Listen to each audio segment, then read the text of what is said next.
Hey, today I am working on getting one of my compost piles to heat up into the thermophilic range.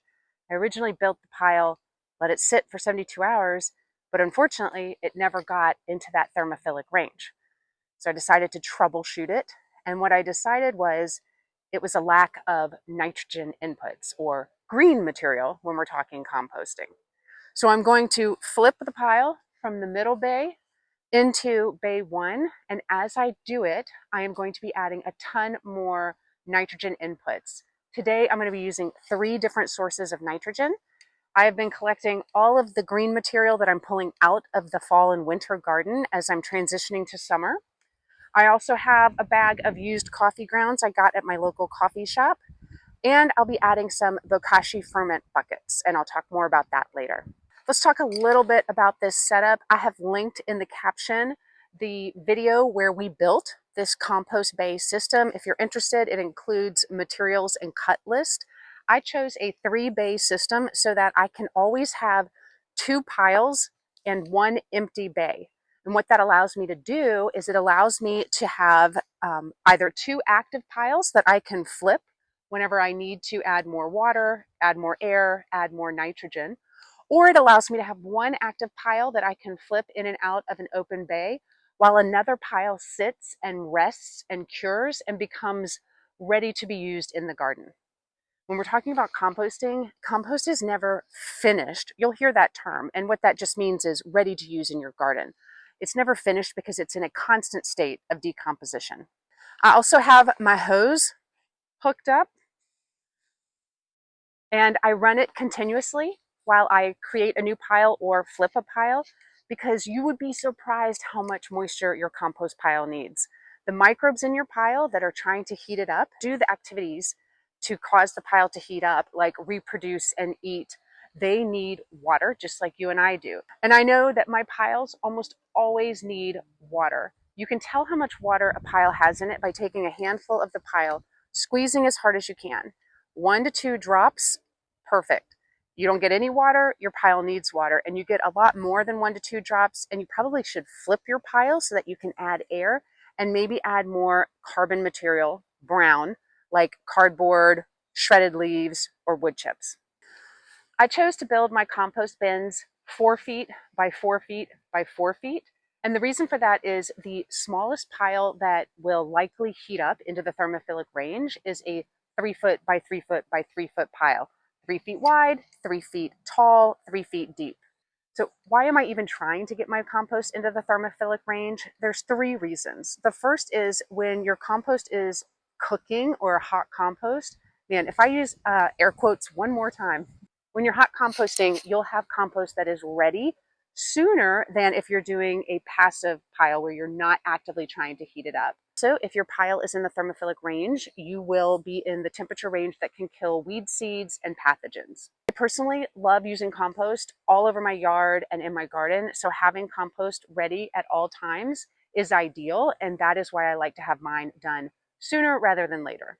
One note, if you're wondering how I feel about running my hose continuously and wasting water, this hose is hooked up to our rain barrel system, which I will show you now. This is our rain barrel setup. My husband has installed a gutter along the back of his shed, created a downspout in the middle.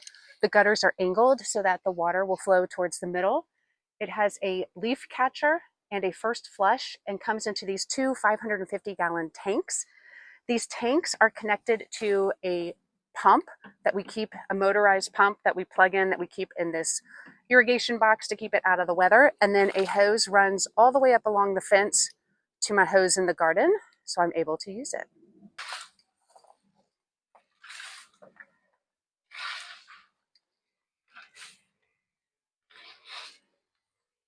I am layering layers of the existing compost pile and new layers of nitrogen inputs as I go, and keeping the water running continuously.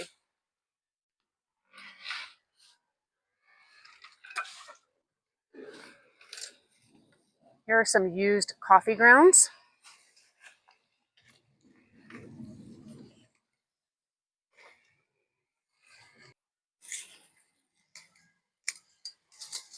The smaller the pieces of the material that you add, the faster they will compost. I could just add all of this plant material from the garden in as is, but I'm preferring to try and cut the pieces a bit smaller.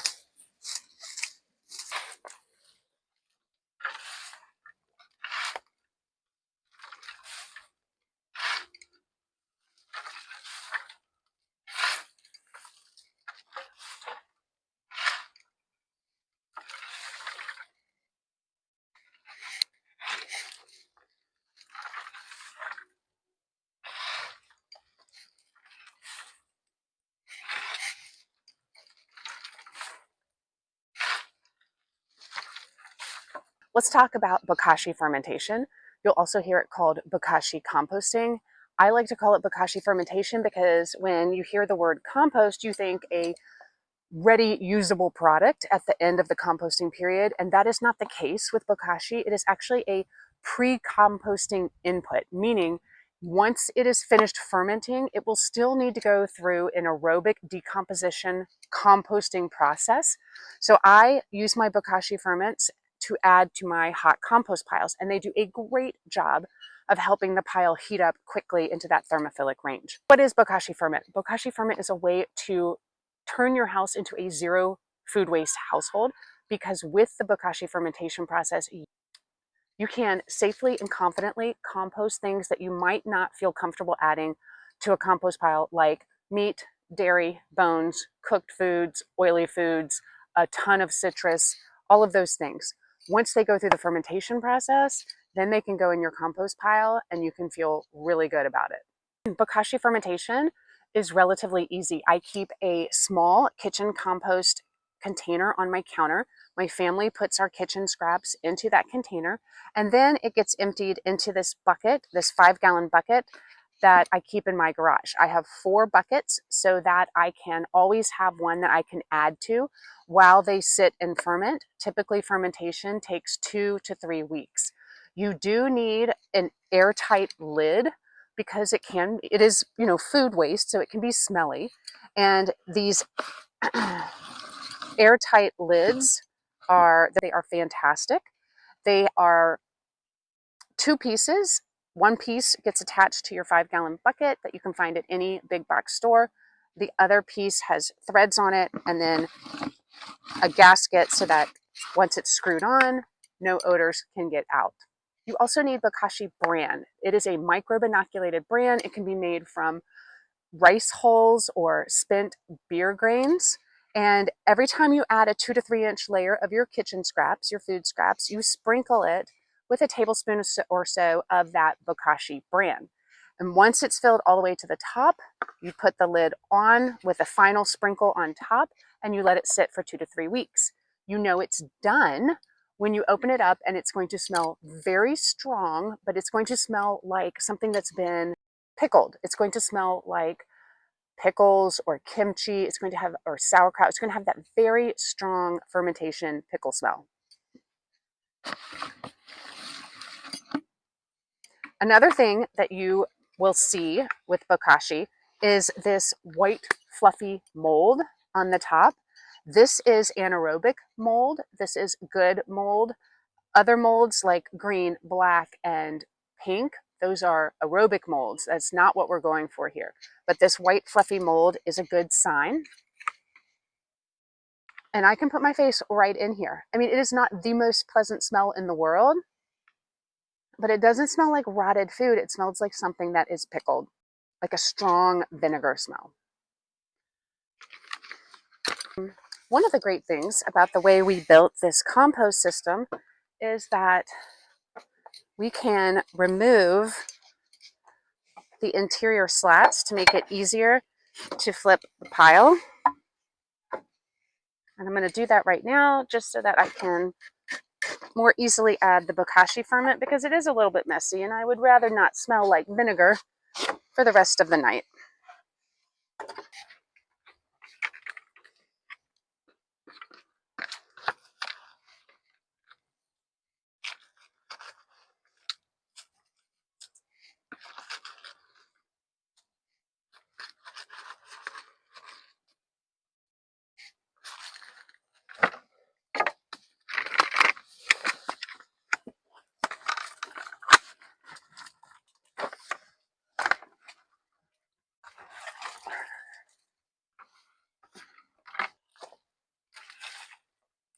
Another thing I'm taking care to do is, as I am taking pitchforkfuls of my current pile, I am attempting to take what were the edges of the pile and add them to the middle of the new pile, what was the middle of the old pile, and put it around the edges of the new pile. And of course, as I'm going, the top is becoming the bottom and the bottom is becoming the top, because I want all of the material in the pile to have a chance to be in the hot center of the pile.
Okay.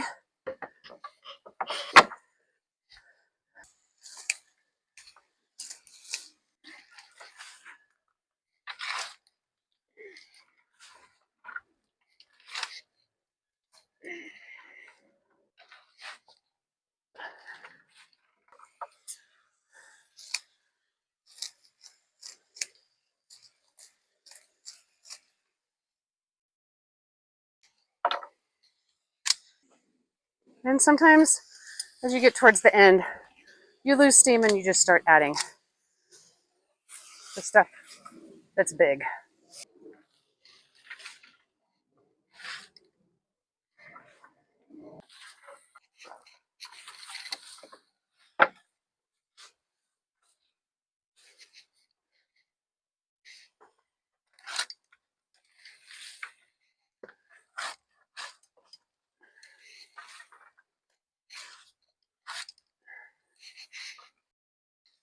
All right, the pile has been flipped. A ton more nitrogen inputs have been added.